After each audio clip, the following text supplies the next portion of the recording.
Terima kasih Anda masih bersama kami di iNews Siang bersama saya Gede Satria dan rekan saya Stefani Patricia. Pemirsa, Polda Metro Jaya menyerahkan AG dan berkas perkaranya ke Kejaksaan Negeri Jakarta Selatan pada Selasa siang. Kejaksaan menyiapkan 7 jaksa bersertifikasi anak dan sidang akan digelar tertutup.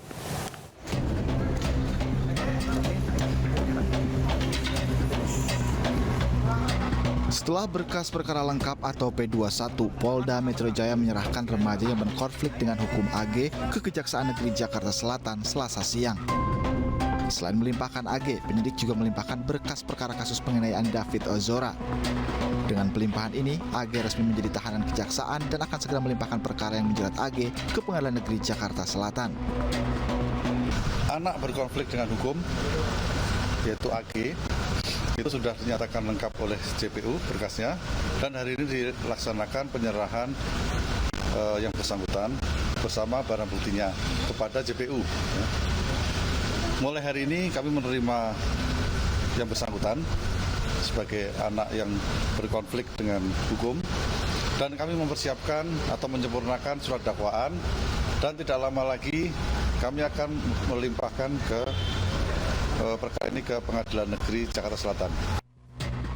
Nantinya sidang kasus yang menjerat AG akan dilakukan tertutup. Kejaksaan menyiapkan 7 orang yang bersertifikasi sebagai jaksa anak dalam kasus tersebut. Sebelumnya, Polda Metro Jaya telah menahan AG, teman wanita Mario Dandi Satrio, di ruang khusus Lembaga Penyelenggaraan Kesejahteraan Sosial atau LPKS selama 7 hari.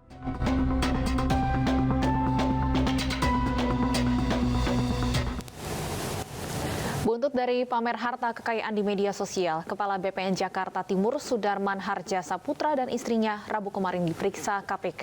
Keduanya diperiksa untuk mengklarifikasi aset kekayaan sebagai pejabat negara.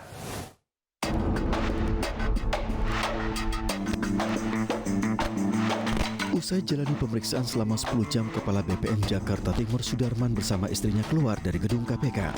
Keduanya diperiksa KPK setelah gaya hidup mewah istri dari pejabat BPN ini viral di media sosial. Keduanya memberikan klarifikasi kepada penyidik KPK seputar kepemilikan harta yang menjadi sorotan publik. Di hadapan media, Sudarman mengaku telah menyerahkan seluruh data kepada KPK. Ada yang mau disampaikan, Pak? Semua data dan fakta sudah saya sampaikan ke sampaian KPK dan saya ucapkan terima kasih, mereka sudah bekerja profesional baik itu intelijen dan BPN. Klarifikasi LHKPN ini merupakan rangkaian proses begitu ya untuk memastikan bahwa kepatuhan dan kebenaran pelaporan dari LHKPN penyelenggara negara tersebut sesuai dengan faktual begitu ya. Buntut dari pamer harta kekayaan tersebut, Sudarman Harja Saputra akhirnya dibebas tugaskan oleh Kementerian Agraria dan Tata Ruang Badan Pertahanan Nasional akibat ulah sang istri. Keputusan membebas tugaskan Sudarman berdasarkan hasil pemeriksaan aparat pengawas intern pemerintah. Dari Jakarta, Tim Liputan iNews melaporkan. Ya pemirsa, aksi pamer harta atau flexing yang dilakukan sejumlah pejabat maupun keluarganya menjadi sorotan publik. KPK pun memanggil satu persatu pejabat yang keluarganya gemar pamer kemewahan untuk mengklarifikasi harta kekayaan yang mereka miliki.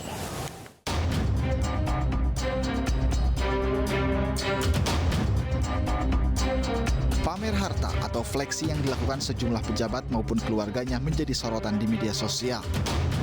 Terbaru, gaya hidup mewah Vidya Fiskarita yang merupakan istri Kepala Badan Pertanahan Negara Jakarta Timur Sudarman Harja Saputra menjadi perbincangan.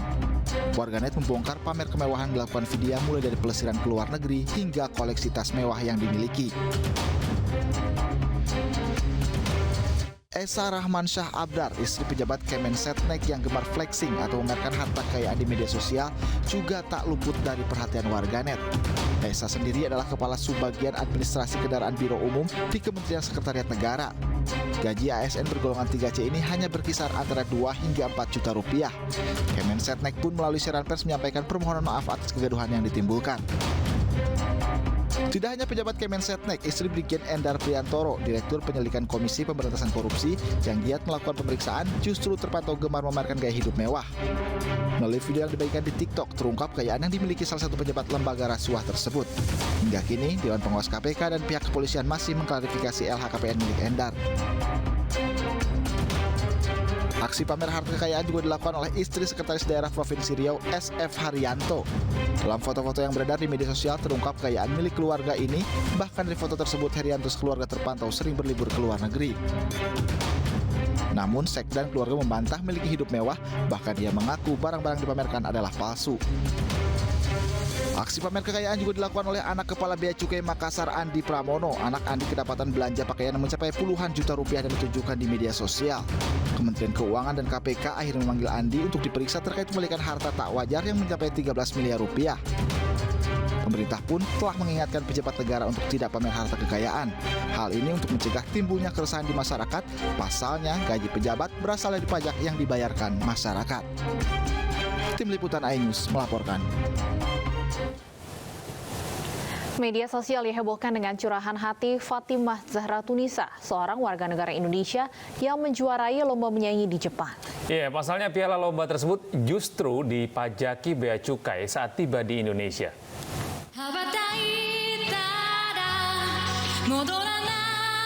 Media sosial dihebohkan dengan pemenang lomba menyanyi yang ditagih 4,8 juta rupiah oleh Direktorat Jenderal Bea Cukai untuk menebus piala yang dikirim dari Jepang. Semua itu berawal dari unggahan di Twitter ketika Fatimah mengirimkan piala lomba yang dimenangkan di Jepang ke Indonesia lewat paket khusus. Namun ketika hendak diambil, paket pialanya justru dikenai pajak bea cukai, tepatnya sebesar 4,8 juta rupiah. Kementerian Keuangan pun buka suara soal kejadian tersebut. Staf khusus Menteri Keuangan Justinus Prastowo lewat unggahan Twitternya meminta maaf dan mengaku menyesal dengan pengalaman yang diterima Fatimah Zahra Tunisa.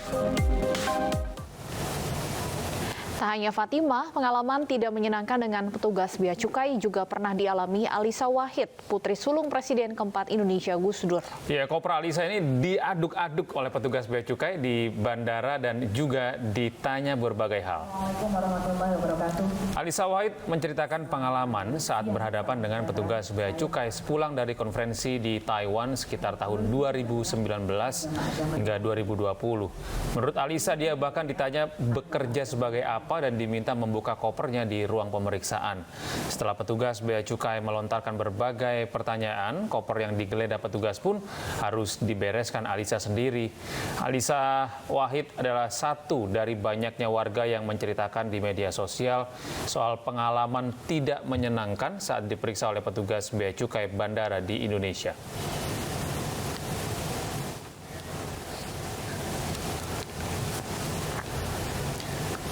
Masa buruh berunjuk rasa menolak pengesahan Perpu Cipta Kerja menjadi undang-undang dan Permenaker nomor 5 tahun 2023. iNews yang akan kembali dengan informasi selengkapnya sesaat lagi.